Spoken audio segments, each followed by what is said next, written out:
Chers téléspectateurs, je sens et je vois que vous êtes en train d'envoyer vos messages. Vous nous suivez partout en Afrique. À cette émission est en direct sur votre chaîne Univers Télévision, sur Canal+, la fréquence 482. Cette émission Labo Spirituel, il y a le labo. Regardez bien, derrière moi, il y a le labo et aussi il y a spirituel. Il y a la partie qui s'occupe de la spiritualité. On a parlé de Kimbangu ici, vous avez compris. Mais les labos, ici, on parle de la spiritualité du développement. Le développement de notre pays. On est dans les labos, on est en train de réfléchir. Comment il faut aller de l'avant? Comment il faut aller de l'avant? Ici, on a besoin des hommes éclairés, les hommes intellectuels, les aigles de la nation. Alors, Monsieur Ebeli Popo, parce qu'on a parlé de l'économie, on a parlé de notre monnaie, mais on ne peut rien faire si notre justice est en ballottage, si notre justice est entre les mains des forts, si notre justice est faible. Qu'est-ce qu'il faut faire? Seule la justice élève une nation. Aujourd'hui, il y a autant de cas, les chefs de l'État fait de son mieux pour élever cette justice, mais il y a un problème. Quel est le constat, votre analyse sur notre justice? Ce qui est déjà bon pour nous, nous avons un président de la République qui pendant 5 ans a démontré noir sur blanc qu'il n'y a pas les Sétialé, il n'y a pas les Ngbanda, il n'y a pas les Katumba Mwake, paix à son âme. Il y a ça, il nous a démontré. Il n'y a pas les Kabongo sous Musée Laurent Désiré Kabila. Donc ça, c'est déjà un pas.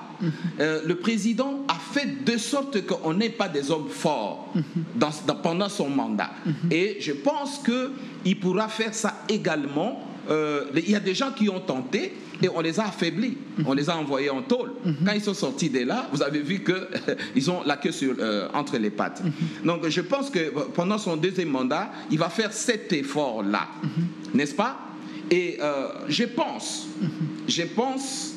que notre justice aujourd'hui, c'est juste un problème d'encadrement.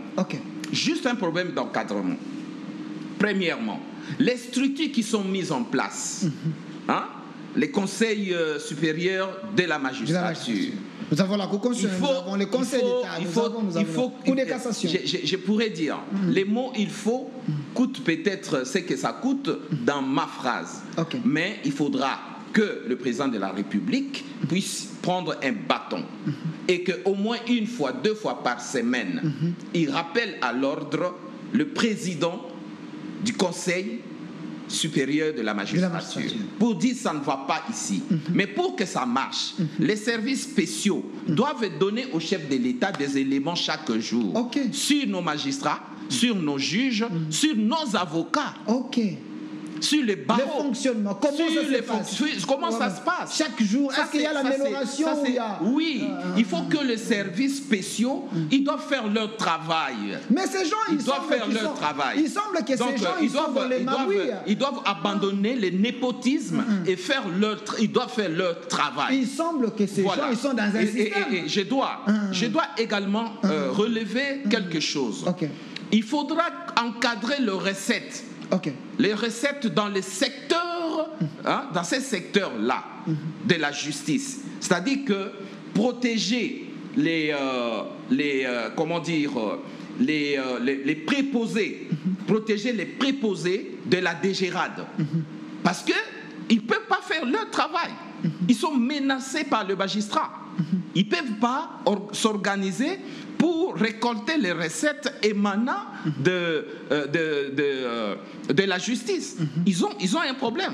J'ai mené une enquête là-dessus. Je ne raconte pas ma vie.